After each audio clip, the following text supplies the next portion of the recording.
성경 찾읍시다. 창세기 4장 1절부터 15절까지 다시 한번 부탁드립니다. 성경을 보면서 성경을 문자대로만 읽지 말고 성경이 문학적 구조를 가지고 있기 때문에 문학적 어떤 요소들이 풍부하게 가미된 그런 내용을 읽는다라고 생각을 하고 읽어야 많이 문제가 생기지 않아요. 그래서 성경을 볼 때는 항상 하나님께서 우리 인간의 언어로 이렇게 기록하게 하신 목적이 무엇일까, 이런 단어를 사용하신, 이런 문장을 사용하신 목적이 무엇일까를 먼저 생각하고 하나님의 마음을 이해하려고 해야 성경에 기록된 내용들이 비로소 눈에 들어와요. 그냥 그 문자대로만 쭉 읽어놓으면은 하나님께서 말씀하시고자 했던 본연의 의도를 우린 전혀 볼 수가 없어요. 깨달을 수가 없어요. 그 점을 참고하고 말씀을 나눌 수 있기를 바랍니다. 먼저 지난주에 했던 것을 간략하게 다시 한번 요약해서 드리고요. 아버지 아담이 제사하는 그 제사의 내용을 아들들이 지켜봤을 거예요.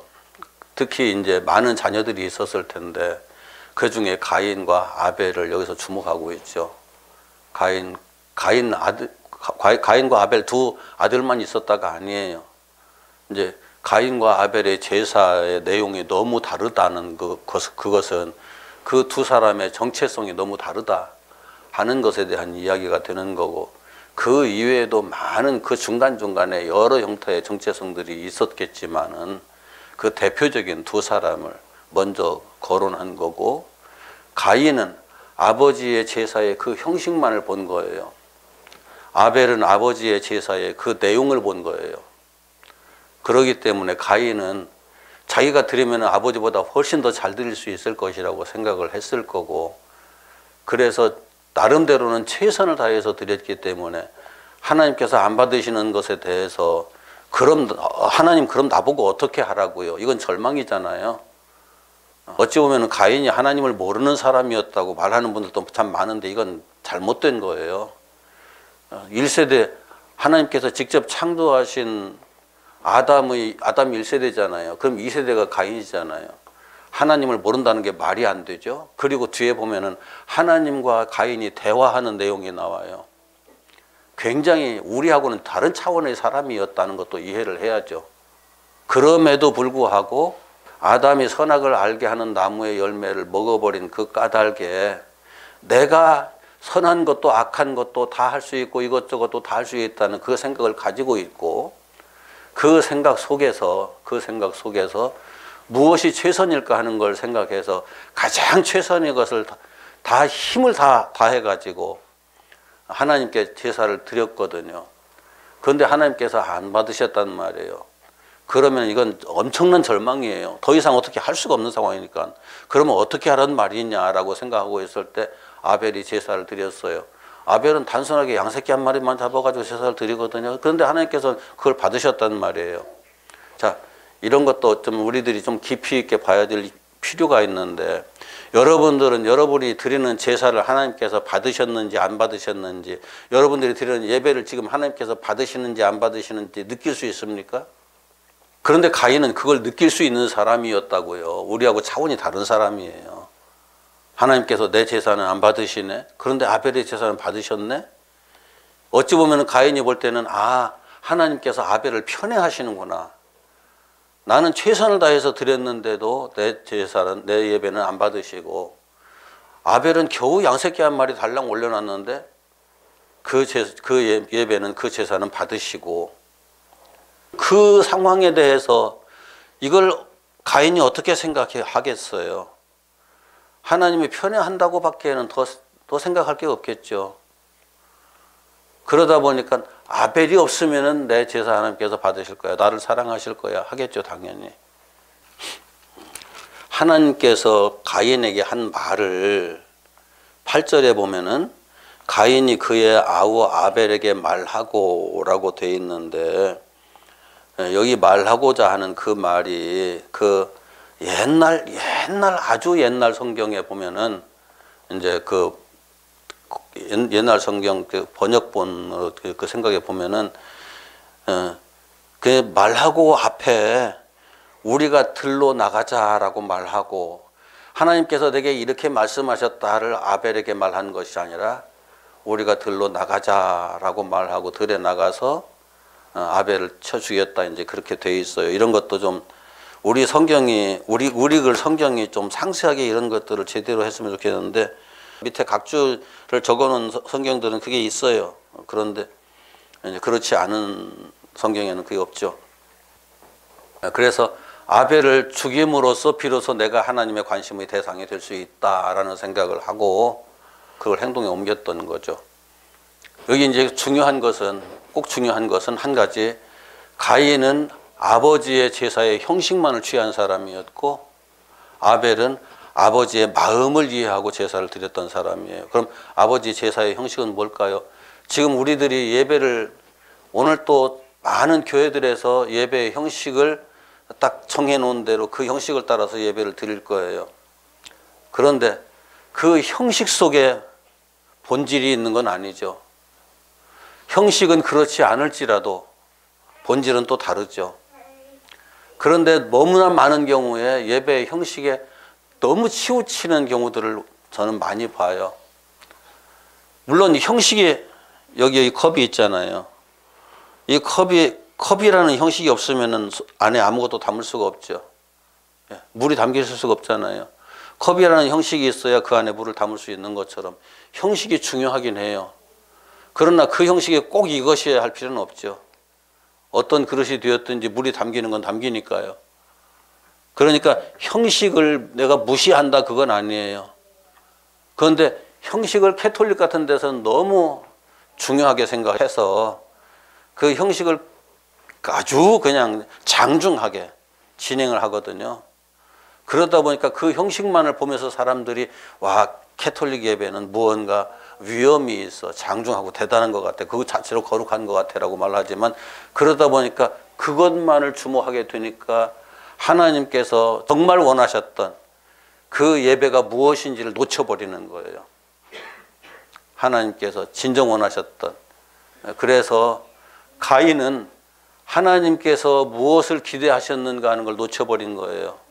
최선을 다해서 했을 뿐, 최선을 다해서 했는데 거기 하나님의 마음이 담겨 있는 건 아니었죠.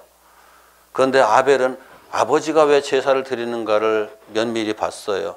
그러니까 하나님께서 아버지 어머니가 죽을 수밖에 없는 상황에서 짐승 한 마리를 잡아가지고 그 짐승의 가죽을 벗겨서 옷을 입혀주셔서 내보내시면서 에덴 동산에서 즉시 소멸되지 않도록, 죽지 않도록 그렇게 해서 아담과 하와뿐만 아니라 그 후손들이 다시 하나님 나라에 돌아갈 수 있는 길을 열어주셨거든요. 문을 닫지 않으셨거든요. 그렇게 하지 않으셨으면 구원의 문은 영원히 닫히고 말았을 거예요. 그 구원의 문을 열어놓으셨거든요. 그렇기 때문에 아버지도 있고 엄마도 있고 나도 있고 우리 인류의 미래가 있다는 것을 이제 같이 이해를 한 거죠. 아벨은. 그렇기 때문에 하나님의 희생을 제물에 담아놓은 거예요. 하나님의 희생을. 이제 요즘에 와가지고서는 그 많은 분들이 그 예수 그리스도의 희생의 표본이다라고 얘기를 하는데 그렇게 말하고 있으면서도 그 본질조차 이해를 못하는 분들이 참 많아요. 이게 가인은 그 부모의 예배의 형식만을 그대로 취해가지고 예배를 드린 까닭에 하나님께서 왜 그 예배를 주목하시는지를 이해를 못했던 거죠. 그런데 아벨은 하나님께서 당신을 희생해서 우리의 그 죽음을 면하게 하시고 우리의 미래를 다시 열어주셨구나, 다시 하나님의 형상을 회복할 수 있는 그 기회를 주셨구나 하는 걸 양 한 마리에다 한 생명에다 담은 거예요. 그 생명 희생시킨 것을 전제로 해가지고. 그래서 이제 그 가인과 아벨의 역사가 진행이 되거든요. 가인은 지가 최선을 다했는데 어떻게 다른 방법이 없는데 어떻게 하라고 하나님 내 예배를 받지 않으십니까? 그런데 아벨은 보잘것없는 저걸 가지고 받으셨다니 말이 안 됩니다. 하나님께서 아벨을 편애하십니다. 이게 그 여러분들이 형제 이상을 낳아서 기르는 그 부모가 있는 그 가정을 지켜보면은 충분히 이해될 수 있을 거예요. 형제들끼리 어떻게 하면은 부모의 사랑을 더 많이 내가 받을 수 있을까 경쟁하거든요. 경쟁하게 돼 있어요, 반드시. 어느 가정이든지. 그 경쟁을 하면서 때에 따라서는 형이 동생이 태어나면서 부모의 모든 관심이 동생에게로 가잖아요. 어렸을 때, 아기였을 때. 그러니까 그 먼저 태어난 녀석이 동생을 자꾸 괴롭힌다고요. 저 녀석이 없었으면은 예전에 내가 받았던 부모의 관심을 내가 다 받을 텐데 하면서. 그게 상당 부분 오래 가요. 이게 유아기 때에 끝난 애 절대 그렇지 않아요. 소년기 때, 청년기 때, 잘못하면 장년기 때까지 쫙 그게 가요, 그냥 계속. 그런 것들을 이해를 해야 이 가인의 마음을 이해할 수 있어요. 그런데 그 가인이 아벨을 죽이기 전에 하나님께서 말씀하시거든요. 네가 선을 행하지 아니하면 어찌 낯을 들지 못하겠느냐. 네가 악을 행하고 있다라고 말씀하시는데 가인이 언제 악한 일을 했나요? 그때까지 악한 일 한 거 아무것도 없어요.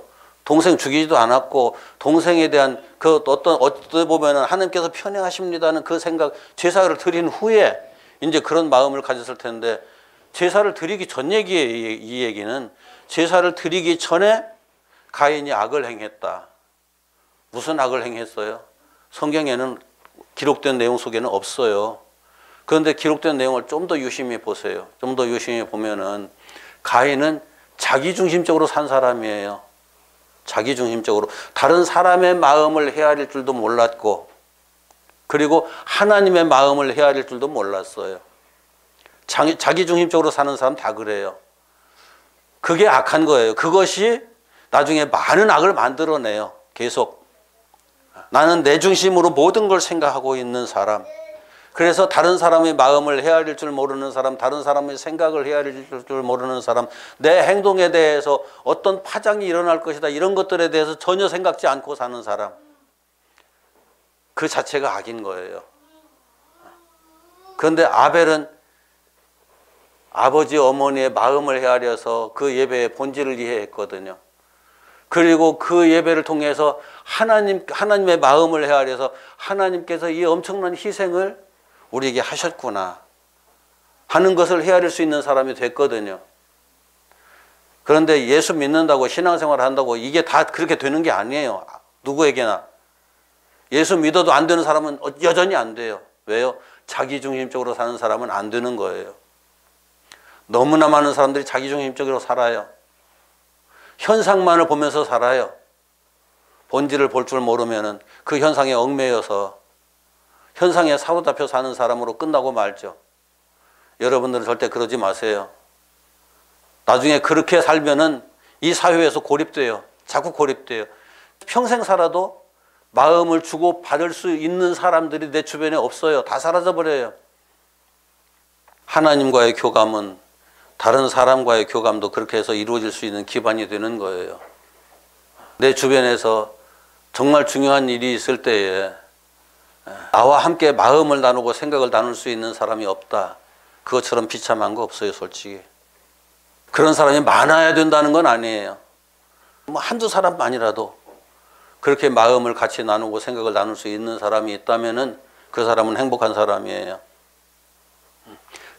만나서 서로 뱅뱅 도는 얘기, 이 얘기 따로 돌고 이 얘기 따로 돌고 네 마음 따로 네 마음 따로 이런 만남은 아무리 많아봐야 의미가 없어요. 가인은 동생을 죽이고 나서 동생을 죽인 것에 대해서 하나님 앞에 감춰지리라고 생각했죠. 하나님을 너무나 모르는 거예요.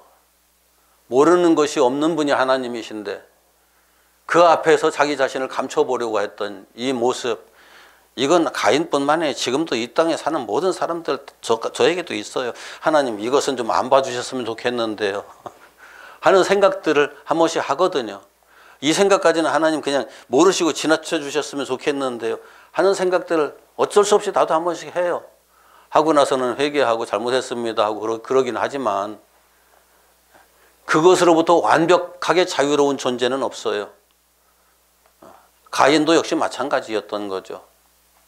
그래서 내 아우 죽인 것은 하나님 좀 모른 척하고 지나갔으면 좋겠는데 그것까지 일일이 챙기시니까 부담스러운 거죠. 하나님께서 내가 다 봤다. 내 아우의 핏소리가 내게 다 호소하고 있다. 이거 문학적 표현이에요. 내가 다 보았다. 알고 있다. 나는 전능자다. 전지자다라는 것에 대한 그 문학적 표현을 그렇게 해놓은 거거든요. 그래서 땅에서부터 내 아우의 핏소리가 나에게 호소하고 있다. 이거 물리적인 것으로, 물리적인 증거는 전혀 아니잖아요. 이제 그런 면에서 가인도 그걸 인정을 한 거죠. 인정을 하면서 이제 하나님께서 하시는 말씀 하나하나를 듣다 보니까, 자, 11절, 12절 같이 한번 읽읍시다. 시작. 11절, 12절 시작. 땅이 그 입을 벌려 내 손에서부터 내 아우의 피를 받았은즉 네가 땅에서 저주를 받으리니 네가 밭을 갈아도 땅이 다시는 그 효력을 내게 주지 아니할 것이요 너는 땅에서 피하며 유리하는 자가 되리라. 아담을 에덴 동산에서 내보내시면서 내 근원된 땅을 갈아야 한다라고 말씀하시잖아요. 농사지으라는 말로 듣는 사람들이 많아요, 이걸. 그런데 농사짓는 게 아니고 내 근원된 땅을 간다는 것은 내 육체를 갈아엎는다, 내 생각을 갈아엎는다, 나 자신을 갈아엎는다는 표현이거든요. 그런데 이게, 자, 우리가 지식이 성장하기 위해서는 기본 지식을 다 갈아엎어야 돼요. 자꾸 갈아엎어야, 기경을 해야 거기서 새로운 지식이 나와요. 그 지식만을 견고히 붙들고 있으면은 새로운 지식 나오지 않아요. 내 삶의 습관을 바꾸려면은 이제까지의 습관을 갈아엎어야 돼요. 갈아엎지 않으면 새로운 습관으로 나아갈 수가 없어요. 내 삶의 패턴을 바꾸려고 하면은 이제까지 살았던 내 삶의 패턴을 갈아엎어야 돼요. 새로운 삶으로 그렇지 않으면 나갈 수가 없어요. 모든 것이 다 그래요.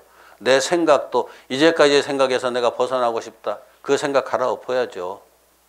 그래야만 거기서 새로운 생각의 그 길이 열리거든요.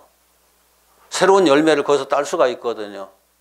하나님께서 말씀하시는 것이 단순히 물리적인 것을 말씀하시는 것이 아니라 영적인 것까지를 포함하고 있다는 것을 이해를 한다면은 아담에게 말씀하셨던 것도 그거였고 지금 가인에게 말씀하시는 것은 굉장히 비참한 거예요. 네가 너 자신을 아무리 갈아엎어도 거기서 하나님께서 처음에 주셨던 그 본질 속으로 들어가지 못한다. 신앙생활을 한다는 것은 나 자신을 끊임없이 갈아엎는 거거든요. 그런데 끊임없이 갈아엎어도 거기에서 하나님께서 처음부터 그것을 통해서 이루고자 하셨던 그 결과에 이르지 못한다. 그런 얘기거든요. 자, 땅을 갈아도 그 효력을 주지 못하고 땅에서 피하며 유리하는 자가 되리라고 말씀하셨는데 그 밑에 한번 봅시다. 16절, 17절, 16절, 17절 시작. 가인이 여호와 앞을 떠나서 에덴 동쪽 놋 땅에 거주하더니 아내와 동침하매 그가 임신하여 에녹을 낳은지라. 가인이 성을 쌓고 그의 아들의 이름으로 성을 이름하여 에녹이라 하니라. 자, 앞에서 하나님께서 분명히 이렇게 말씀하시잖아요. 밭을 갈아도 아무런 소득이 없을 거다. 그냥 문자적으로 보면 그렇잖아요. 그리고 너는 땅에서 피하며 유리하는 자가 되리라고 앞에서 말씀하셨잖아요. 땅에서 피하며 유리하는 자가 될 거다. 어느 곳에서도 너는 정착하지 못해라고 말씀하셨잖아요.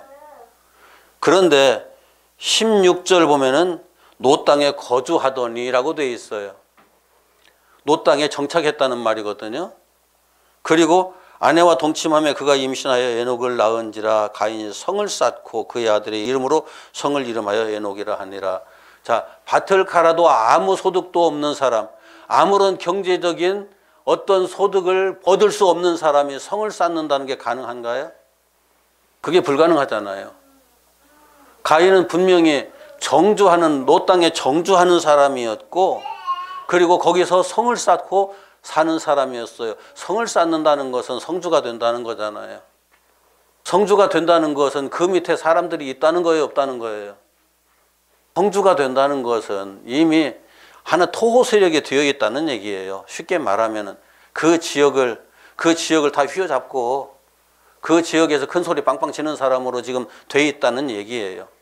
물론 가인의 후손들이겠고 같은 형제들에게서 태어난 사람들이 같이 어우러져서 같이 사는 그런 상황이겠지만 그래도 불구하고 가인에게 무슨 표를 줬다고 하니까 이게 가인에게 무슨 슈퍼맨에게 주었던 어떤 표식이나 주었다는 식으로 생각하는 사람들이 덜어 있는데 아니죠. 우리 인간에게 저 사람 뭔가 우리보다 탁월한 뭔가가 있어 그것보다 큰 표식은 없어요. 사람들은 우리보다 탁월한 뭔가가 보이는 그 사람에게 복종하기 시작하거든요. 그 사람에게 붙어서 그 사람이 하는 대로 따라서 하면서 그 사람에게서 이루어지는 어떤 것들을 같이 나누기를 원하며 살거든요.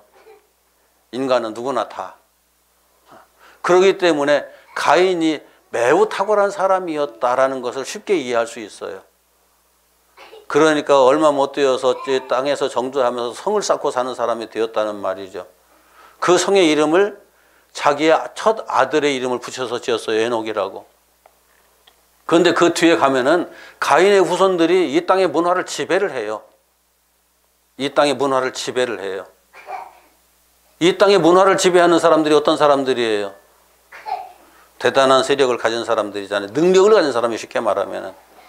대단한 능력을 가진 사람이 문화를 지배하지 능력이 없는 사람이 문화를 지배하진 않아요.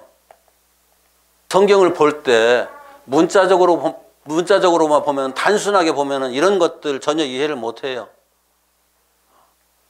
그런데 내용들을 이렇게 쭉 읽다 보면은 가인의 후손들이 이 땅의 문화를 압도적으로 지배하고 살았구나 하는 것을 이해할 수 있어요. 그런데 아벨은 형에게 죽임받고 나서 끝나나요? 아벨의 역사는 그럼 끝났나요? 그게 아니라 25절, 26절 4장 25절, 26절 한번 봐요. 4장 25절, 26절 시작. 아담이 다시 자기 아내와 동침하며 그가 아들을 낳아 그의 이름을 셋이라 하였으니 이는 하나님이 내게 가인을 죽인 아벨 대신에 다른 씨를 주셨다 하며 셋도 아들을 낳고 그의 이름을 에노스라 하였으며 그때에 사람들이 비로소 여호와의 이름을 불렀더라. 자, 가인이 셋이라고 하는 아들을 낳았는데 그 아들을 하나님께서 아벨 대신에 나를 위해서 새로운 씨를 주셨다. 이게 이제 그 역사의 흐름 속에서 보면 그대로 이해를 하면 돼요. 그러나 그 역사를 통해서 우리가 또 하나님께서 담아놓으신 이 내용 속에 담아놓으신 계시가 있어요. 그 계시의 내용이 뭐냐면은 아벨이 이렇게 부활했다는 의미인 거죠. 아벨이 셋으로 부활했어요. 아벨이 셋으로 부활했다는 것은 거듭났다는 것과 같은 의미이고 새로운 피조물이 되었다는 것과 같은 의미인데 그에게서 뒤에 보면은 셋도 아들을 낳고 그의 이름을 에노스라 하였으며 에노스라는 그 히브리어가 원어 그대로 옮기면은 에노쉬예요. 에노스가 아니고 에노쉬인데 그 에노스라는 의미가 뭐냐면은 사람의 아들이라는 의미예요. 사람의 아들. 어떤 사람의 아들이냐? 아담을 원래 창조하셨던 그 아담의 형상을 닮은 아들. 그런 의미인 거죠. 하나님의 형상을 닮은 아들. 하나님의 형상을 얼마나 닮았는지는 모르겠지만 이것도 의미적으로 그런 거지. 에노시가 하나님의 형상을 완전히 물리적으로 역사 속에서 에노시가 완전히 하나님의 형상으로서 이 세상을 살았느냐 하는 건 또 다른 얘기예요. 정확하게 그걸 의미하는 건 아니고 26절 다시 한번 같이 읽어요. 시작. 셋도 아들을 낳고 그의 이름을 에노시라 하였으며 그때의 사람들이 비로소 여호와의 이름을 불렀더라. 가인도 여호와의 이름을 불렀잖아요. 아벨도 불렀잖아요. 그런데 그 후손들이 여호와의 이름을 안 불렀다는 것은 말이 안 되죠. 그런데 여기에 성경에서는 에노시가 태어난 이후에 비로소 사람들이 여호와의 이름을 불렀더라라고 기록을 하고 있거든요. 이건 무슨 의미였을까? 그 전에 사람들은 하나님과 마음을 나누는 생각과 생각을 나누는 교제가 이루어지지 않았던 거예요. 그런데 에노시가 비로소 태어남으로써 에노시가 그 하나님과 사람들의 관계를 이어주는 역할을 했던 거죠. 그러면서 그 에노시를 통해서 사람들이 여호와 하나님과 교제를 할 수 있는, 비로소 그 교제를 할 수 있는 사람들이 되었다. 그런 의미인 거예요. 밖에 나가면 내 이름 아는 사람 덜어 있어요. 내 이름 알아가지고 내 이름을 부르는 사람이 있어요. 그 사람이 내 이름을 불렀다고 다 하고 교제하는 사람은 아니잖아요. 우리 노회에 가면은 제자원교회 정현배 목사 다 알아요. 그런데 그 사람들이 나하고 깊은 교제를 하는 사람들 아니거든요. 나하고 깊은 교제를 하는 사람은 내 마음을 알잖아요. 내가 어떤 말을 할 때 그 정 목사가 무슨 말을, 무엇 때문에 저 말을 하고 있는지를 알잖아요. 그런데 교제를 깊이 하지 않는 사람들은 내 말을 못 알아들어요. 어차피 나를 모르니까. 그런 얘기예요. 지금 하나님의 말씀을 알아들을 수 있는 사람들이 점점 많아지는 거예요. 하나님과 영적으로 교제, 마음과 마음을 나눌 수 있는 사람들이 거기에서 태어나는 거예요. 생기는 거예요. 비로소 여호와의 이름을 불렀더라.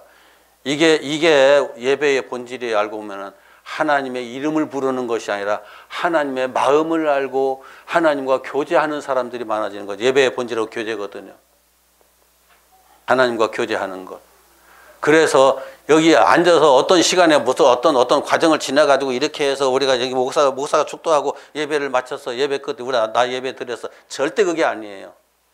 이 시간 하나님의 말씀을 들어가면서 말씀의 깊이 속에 들어가고 하나님의 마음을 헤아려가면서 아, 그 마음이 하나님의 마음이 이렇구나 라고 이해를 할 수 있는 사람, 바로 그 아벨이 그 하나님의 마음을 알았기 때문에 하나님의 마음에 합당한 하나님의 마음을 고스란히 담아가지고 예배를 드렸고 하나님께서 그것을 기쁘게 받으셨고, 가인은 지 생각 가지고 하나님 내가 이것도 했습니다. 내가 이것도 했습니다. 제가 이것도 했는데 내가 예배당 하나 졌습니다. 내가 전도를 많이 했습니다. 내가 이런 책도 썼습니다. 내가 이런 교리도 만들었습니다. 해가면서 신앙의 많은 행위들을 내가 했다고 하나님 앞에 쫙 늘어놓을지라도 아무런 의미 없는 거예요. 하나님의 마음을 모르는 사람이 하는 일들은. 하나님은 내가 내 마음 알고 내가 내 마음 알고, 그게 중요한 거죠. 신앙생활의 본질은 그거예요. 신앙생활의 본질은 우리가 하나님의 마음을 알고 하나님의 내 마음을 알고 하나님과 내가 교제하는 것, 그런 관계를 맺고 그 관계 속에서 머물러 사는 것. 그런 사람은 어디를 가든지 그냥 예배하는 사람이에요. 여기에 앉아 있어도 예배하는 사람이고, 집에서 누워 있어도 예배하는 사람이고, 화장실에 앉아 있어도 그 사람은 예배하는 사람이에요. 하나님과 교제하는 사람이에요. 그런데 어떤 사람들은 예배할 때, 기도할 때 가만히 들어보면은 하나님, 내 여기 왔습니다. 내가 지금 예배 드리려고 합니다. 하나님, 내가 헌금을 얼마 했습니다. 내가 지난주에 교회에 와서 이것도 했습니다. 하나님 앞에서 내가 뭘 했는가를 아무리 열심히 설명을 해도 그런 사람들은 내가 주의 이름으로 귀신도 쫓아내고 내가 주의 이름으로 많은 능력도 행하고 내가 주의 이름으로 선한 일도 많이 행했습니다. 그런데 예수님께서 하시는 말씀은 단호하게 그래요. 내가 너희를 도무지 알지 못한다. 내게서 떠나라. 내가 뭘 했다는 건 하나님 앞에 중요하지 않아요. 내가 뭘 했다는 것이 하나님이 할 수 있는 걸까요? 못 하시는 걸까요? 하나님은 그냥 하나님의 생각만 가지고 다 하실 수, 완벽하게 우주를 창조하셨잖아요. 하나님이 그 생각만 가지고 그 우주에 있는 무엇을 우리가 들여가면서 그거 하나님 드렸습니다. 누구 거예요? 그게 본질적으로 다 내 거 아니잖아요. 하나님 거잖아요. 그런데 그게 중요한 게 아니라고요. 아무리 많은 걸 드려도 그게 중요한 게 아니고, 그 전에 내가 어떤 교회에 가가지고 이렇게 그 교육을 한 1년 가까이 했었는데, 그 교회 장로님 한 분이 이 교회 장로는 나뿐이라고. 왜 그런가 하면 다른 장로들 수복이 있지만 새벽기도 하나도 안 나온다고. 그리고 11조 내는 거 보면 진짜 11조 내는 것이 아니라 적당히 잘라서 11조 내고 있다고. 자기는 그렇지 않다고. 자기가 그래서 이 교회 하나밖에 없는 유일한 장로라고. 내가 그래서 큰일 났다. 여기 또 하나 가인 나왔구나. 그 생각했어요. 그 하나님과의 관계를 이해하지 못하면은, 지난주에 드렸던 말씀이지만 한 번 더 드릴게요. 하나님께서 그 아담과 하와를 그때 당시 즉시 하나님의 형상의 죽음과 동시에 그 육체도 죽여버리고 가죽 옷을 지어 입혀서 기회를 주시지 않았다면은 저와 여러분들은 이 땅에 없어요. 아예 없어요. 하나님께서 그때 인류를 향한 그 엄청난 사랑을 베풀어 주셨기 때문에 아담도 있을 수 있었고, 가인도 있을 수 있었고, 아벨도 있을 수 있었고, 우리 모두가 있을 수 있는 거예요. 내가 이 땅에 태어난 것은, 그래서 어떤 면에서는 태어난 그 자체만으로도 엄청난 은혜를 누리고 있는 거고, 복을 누리고 있는 거예요. 태어난 그것만으로도 우리는 얼마든지 감사할 수 있는 건데, 그것만으로 감사하지 못하는 것은 우리는 상대적으로 다른 것들을 보면서 비교하고 있으니까 그래. 가인처럼 아벨은 받으시고 나는 내 재산은 안 받으셔. 말도 안 돼 해가면서 어느 순간에 비교를 시작하는 거죠. 비교 시작하면 그때부터 나는 불행해져요. 어떤 경우에도 다른 사람들과 비교해가면서 그것과 경쟁해가면서 살려고 생각하지 마세요. 그게 나를 자꾸 비참하게 만들고 힘들게 만들고 어렵게 만드니까 내 존재 자체를 무가치한 존재로 만들어버리는 그 결과를 가져오니까. 말씀 정리할게요. 하나님의 말씀을 깊이 들여다 보면은 가인은 결국 땅에서는 잘 먹고 잘 사는 사람, 부족함이 없는 사람으로 살았어요. 성경이 잘못 말씀하신 게 아니에요. 하나님께서는 그런데 왜 그렇게 말씀하셨을까? 땅에서 아무리 잘 먹고 잘 살고 호의호식해도 땅에서 우리가 사는 목적은 이 땅에서 삶을 통해서 하나님과의 관계를 회복하고 그 관계 속에서 하나님의 형상을 회복하고 하나님의 그 형상, 회복한 그 하나님의 형상을 가지고 하나님 나라에 들어가는 건데, 가인은 영원히 하나님 나라에 들어가지 못하는 사람으로 끝나고 말죠. 하나님 나라와는 상관없는 사람으로 끝나고 말아요. 그래서 땅에서 요리하며 방황하는 자가 되리라. 이 땅의 생명체로서 끝나는 것이에요. 그게 바로 인생을 살아보니 하나님의 형상을 회복하는 인생이 아니라면은 아무런 가치가 없어요. 아무런 가치가 없어요. 결국은 가인의 삶에 머무르는 것이 되고 말아요. 한 번 죽더라도 아벨처럼 스스로 거듭나서 이 땅에 다른 사람과의 관계 속에서 에노시처럼 하나님의 관계를 연결시켜 줄 수 있는 사람 되면 그것보다 가치 있는 인생은 없겠죠. 억지로 끌어다가 예배당에 앉힌다고 되는 건 아니에요. 억지로 끌어다가 예배당에도 앉혀놔도 그 사람이 하나님과의 관계 회복이 되지 않으면은 평생 종교 생활만 하다 끝나고 말아요. 아무런 의미 없어요. 오늘 이 내용을 통해서 어떻게 하면은 우리가 하나님께서 창조하신 그 원대한 목적에 다가설 수 있는 사람이 될 것인가. 그리고 우리 주변에 그런 사람들이 얼마나 되는가를 봐가면서 우리가 에노시처럼 예수님께서 당신을 항상 일컬으실 때, 당신을 소개할 때 인자, 내가 자기 자신을 가리켜서 인자라는 표현을 참 많이 쓰셨거든요.